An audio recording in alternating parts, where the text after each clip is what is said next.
welcome back to the channel. I hope you've been enjoying the videos. Today I wanted to talk about Good Omens by Terry Pratchett and Neil Gaiman. I am a huge fan of Terry Pratchett.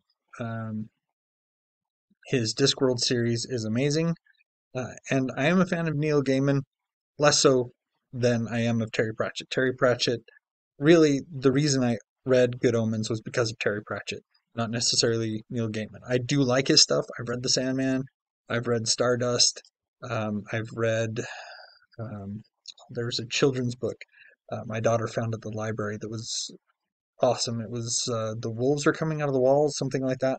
Read that one, loved it. There's another one um, it was a uh, graphic novel that I read um, and enjoyed it immensely. Can't remember what it was called though, off the top of my head. Um, but this regular, ordinary London citizen uh, went to help this girl he saw, and it pulled him into this hidden world where, um, like, he was meeting all these fantastical creatures and things like that. And that was I think I saw the movie of that before I saw the graphic novel that it was based on. But immensely enjoyable. But really, the reason I read Good Omens was because Terry Pratchett's name's on the cover. Um, I think actually, I'm trying to remember if this book got me into reading stuff by uh, Neil Gaiman, or if it was like I had read the Sandman stuff first. I forget. It's been too long. Anyway, this is a series on Amazon, and they have since created, uh, as I recall, I think they've already released it. The second series. Um, Basically, the first series covers everything in Good Omens, and so the second series is the continuation. But I, I I hesitate to go watch it because they did a really good job. Um, with the first series. And like I said, the first series covers the book, and the second series, I don't know what it covers because they would have had to make it up whole cloth. Um, so I'm apprehensive. Um, if they had brought Neil, I don't know enough about it. If they brought Neil Gaiman um, in to write some of the stuff, could be good. Don't know. Um, but I know that since they released it, Terry Pratchett has passed away. So he can't contribute to the new season. Uh, so whether or not it's any good, don't know. But the book, Good Omens, that the series is based on, is excellent. Um, it's very much a departure for Terry Pratchett from his Discworld series. It has his same, humor and whatnot. So it's very enjoyable from that standpoint. But whether or not, you know, but if you are thinking that I'm coming into Discworld, no, you're not. Um, and it definitely has Neil Gaiman's dark twist uh, to it.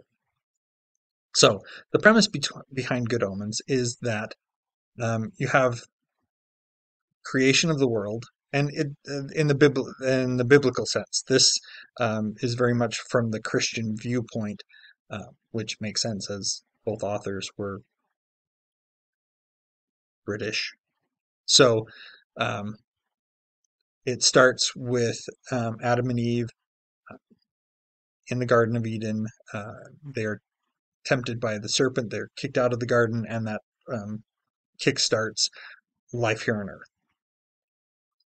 And this is where we meet the two um, more or less main characters in this.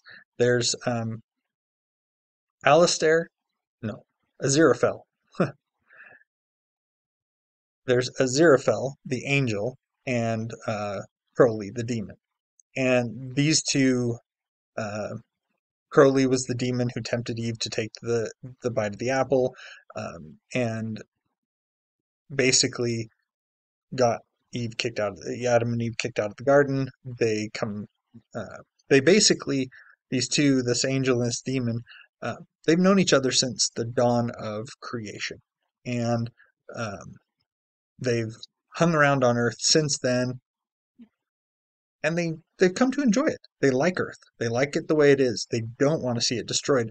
But at the point that we then join them later in the book, they've been through um, the ups and downs of civilization, and they're starting to see the omens coming about that the apocalypse is coming, and they two go in together to try to avert the apocalypse because they like Earth, they like humans, and they don't want everything to be destroyed. The thing is that there's a number of things that, if you're familiar with Terry Pratchett's brand of um, humor, they're they misplaced the Antichrist. So the Antichrist is supposed to be born. They're supposed to swap him out for um, an American diplomat's child, and they agree to follow this Antichrist and to both of them teach him as he's going along, so that when it comes time to start the apocalypse, he's so balanced between good and evil that he can't choose a side, and so the apocalypse fails. But in their teaching of this child, they realize that he's not the Antichrist, and they have no idea where the Antichrist actually is. So, um, what we find out is that there was a mix-up at the hospital, and the Antichrist is actually living in England. His name is Adam Young, and he has basically been raised as a human, as a normal human boy. Um, he has friends, he has a family, uh, and he just likes to pal around and play with his friends, just like any normal human kid. Um, some of my favorite parts, though, are when they introduce the four horsemen of the apocalypse. Um, there's death, obviously, war, um, and famine, but pollution, basically pestilence retired. And so pollution became the fourth horseman of the apocalypse. And they meet at a bar, and there's this really awesome scene where there's all these bikers in this bar, and the three horsemen, pollution, famine, and war, come into the bar to meet up with death. And there's these bikers, and they're all standing around this trivia machine. And one of the bikers is just nailing all the questions. When did this person die? When did that person die? When did this, and he's just nailing it. And the other bikers are so impressed, and they're calling out answers when these comes up. And then the question is, when did Elvis Presley die? And the bikers are sitting there going, "Oh, was this year? Was that blah blah?" And this is when you find out that you're talking to death, or that death is here in the scene, and he's been the one pushing the buttons, because he goes like, "I swear I never touched him."